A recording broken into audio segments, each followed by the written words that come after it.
Assalamualaikum warahmatullahi wabarakatuh. Salam sejahtera untuk kita semua. Om Swastiastu, Namo Buddhaya. Salam dari Lampung untuk Nusantara. Tabik pun. Selamat pagi. Wah, ibu-ibu, bapak-bapak peserta ini kurang semangat ini. Coba tampilkan dulu senyumnya. Ya, senyum itu dari mulut 1 cm ke kiri ke kanan. Ya, semua tertawa semua, tersenyum semua ya. Oke. Baiklah Bapak Ibu peserta Diklat Kepemimpinan Administrator, pada hari ini saya akan membawakan materi organisasi digital. Sebelum ke materi, saya akan menyampaikan satu pantun dulu. Ini dia. Batu bacan dari Palamea, indah dipakai, menyegarkan mata. Ikuti materi organisasi digital dengan seksama untuk Indonesia lebih bermakna. Terima kasih. Mari tepuk tangan sama-sama. Baiklah Bapak Ibu, sebelum mata diklat ini dimulai, saya akan memperkenalkan diri. Nama saya Joko Purnomo, saat ini sebagai Kepala LPP RRI Bandar Lampung. Oke, terima kasih. Kita menginjak kepada materi yang akan kita bahas, kita diskusikan sampai tuntas, kurang lebih 9 jam pelajaran. Baik Bapak Ibu, siap semuanya? Oke, kita mulai. Yang pertama, ya. Apa yang menjadi latar belakang, kenapa sih perlu seorang ASN pada level kepemimpinan administrator, ya, pada level seorang manajemen yang memiliki kemampuan administrasi, paham dengan organisasi digital. Latar belakangnya ini yang pertama. Ya. Karena publik atau masyarakat melihat bahwa pelayanan pemerintah itu masih belum tepat waktu. Latar belakangnya itu. Yang kedua, masyarakat ingin semua layanannya yang dikelola oleh organisasi digital itu tidak bertele-tele. Kemudian transparan. Slide berikutnya, deskripsi singkat dari organisasi digital, yaitu pengertian transformasi digital. Yang kedua, pembahasan kebijakan terkait digitalisasi yang ada di pemerintah pada kementerian, lembaga, organisasi pemerintah. Kemudian ketiga adalah komponen kunci, apa yang menjadi faktor keberhasilan, kunci-kunci komponennya. Dan yang keempat adalah tantangan yang harus dihadapi. Tujuan pembelajaran peserta diklat memahami konsep digital organisasi. Kemudian peserta diklat ya, dapat menjelaskan konsep digital organisasi. Dan yang berikutnya lagi, peserta diklat memahami proses penerapan digital organisasi. Baik Bapak Ibu, sampai di sini ada mungkin yang kurang jelas, mungkin Bapak Ibu yang di sebelah sana ada yang mau ditanyakan? Silakan, Ibu siapa? Bagaimana Bu? Belum? Oke, mari kita lanjutkan pada bab berikutnya, pendekatan organisasi digital. Ada hal-hal yang harus diperhatikan ya. Hal yang pertama berkaitan dengan transformasi digital itu tersendiri. Kemudian yang kedua, ya, elemen penting pendorong untuk transformasi digital diantaranya A. Internet of Things atau IoT, ya. Yang kedua B, Big Data. C, Cloud Computing. D, Artificial Intelligence atau AI. Kemudian E, Robotik. Dan yang F adalah Blockchain, ya. Ketiga, yang perlu disikapi lagi, dipelajari dengan seksama dalam rangka pendekatan organisasi digital adalah strategi transformasi digital untuk nasional. Bapak Ibu, ini gambarannya, ya. Jadi konsep dari transformasi digital. Ada faktor dari luar yang mempengaruhi seperti ini, ya. Berkaitan dengan pelaksanaan organisasi digital, maka ada aturan-aturan atau kebijakan yang telah dibuat oleh pemerintah saat ini. Di antaranya ada Inpres nomor 3 tahun 2003. Kemudian ada peraturan presiden nomor 95 tahun 2018 tentang SPBE. Apa SPBE singkatannya? Betul, ya. Sistem pemerintah berbasis elektronik. Terima kasih ya, Pak ya. Terima kasih. Ya. Selanjutnya yang ketiga, yaitu adanya Perpres nomor 39 tahun 2019 tentang Satu Data Indonesia. Keempat, ada juga peraturan yang melandasi atau yang menjadi dasarnya, yaitu Undang-Undang ITE nomor 11 tahun 2018 dan juga peraturan pemerintah nomor 71 tahun 2019. Kita lanjutkan lagi. Pemanfaatan teknologi informasi pada umumnya ditinjau dari sejumlah aspek sebagai berikut. Untuk E, leadership. B, infrastruktur jaringan informasi. C, untuk pengelolaan informasi.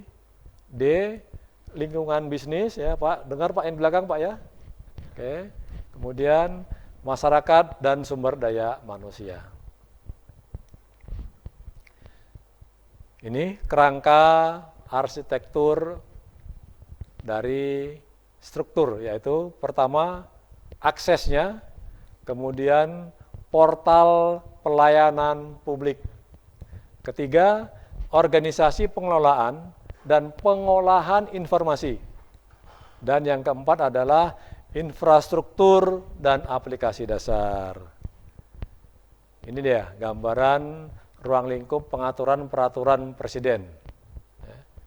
Ruang lingkupnya ada manajemen SPBE, tata kelola SPBE, penyelenggaraan SPBE, percepatan SPBE, pemantauan dan evaluasi SPBE. Dan juga tentunya ada audit dari TIK. Kerangka perpresnya seperti ini. Sedikit kita cepatkan, ya, Bapak Ibu nanti bisa mempelajari lebih detail pada modul yang ada dan kita juga bisa diskusi nanti. Ya, sampai kita kepada bab 3 konsep digital organisasi.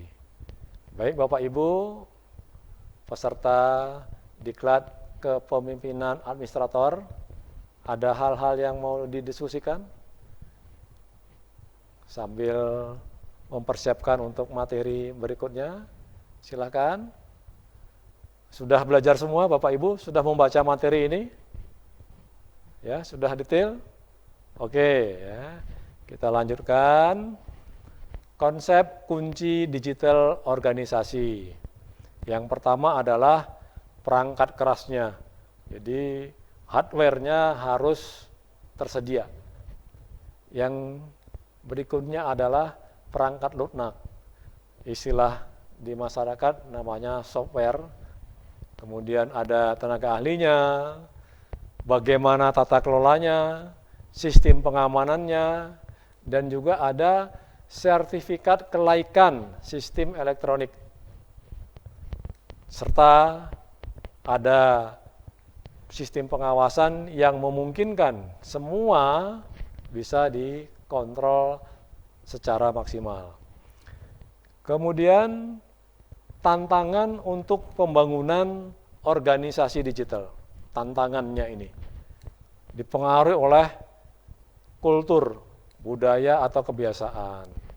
Kebiasaan kita ada yang senang bermain, tetapi ada sebagian juga yang tidak mau atau acuh tak acuh dengan adanya perkembangan teknologi atau kemajuan TIK.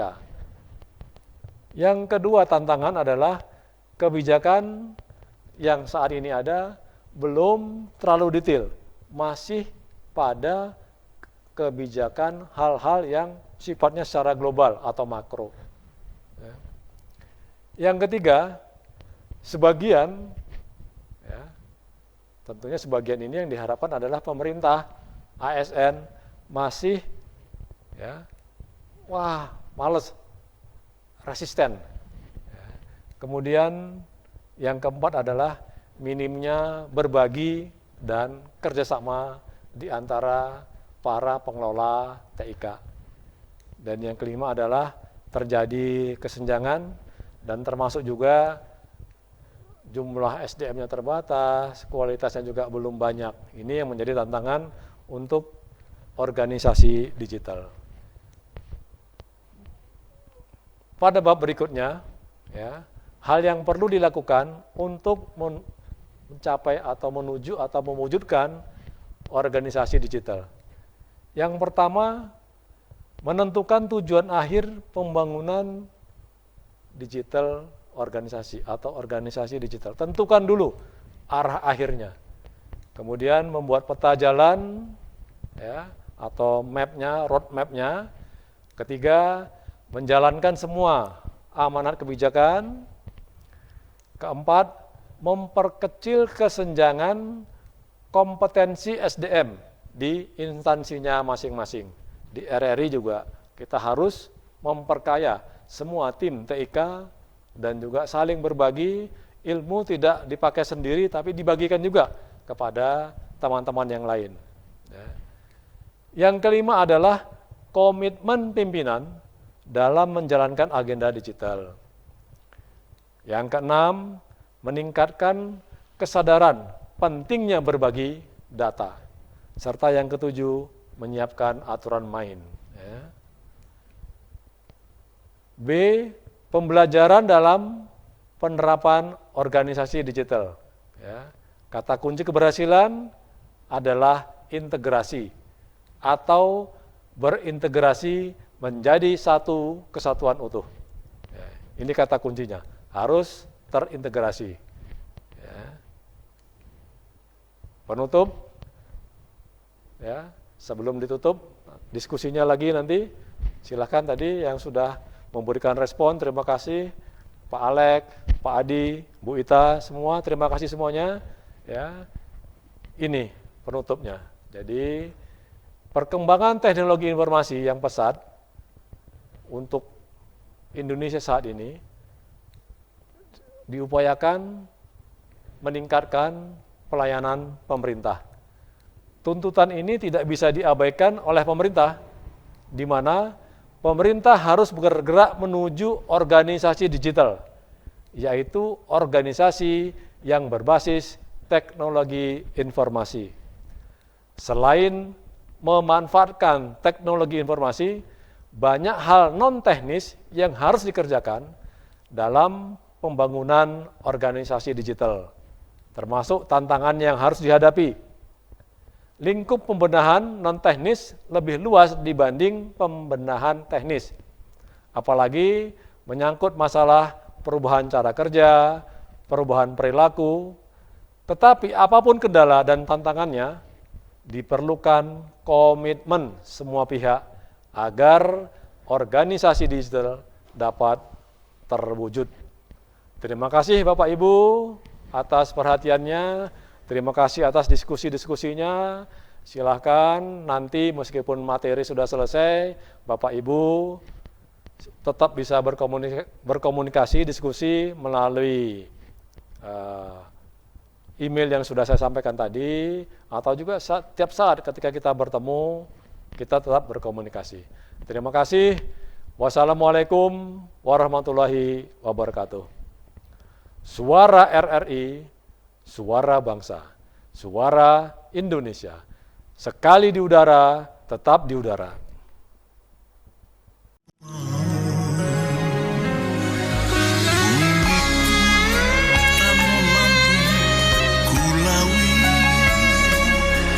Panjawa di Nusantara.